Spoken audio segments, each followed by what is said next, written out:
edhe me Endin, me djalin e saj. Me rastin e zonjës File jemi njohur në fillim të muajit qershor.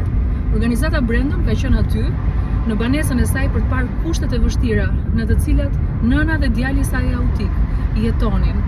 Kemi arritur të dokumentojmë çdo fakt, por në të njëjtën kohë të marrim dhe çdo autorizim nga zonja File në mënyrë që të ndjekim rastin e saj për ta mbështetur, dhe nevoja ka qenë për ta mbështetur me strehim, rekonstruksionin e banesës së saj dhe në të njëjtën kohë edhe për të rehabilituar në një qendër ditore, ku të marrë shërbim, terapi, djali i saj Endi.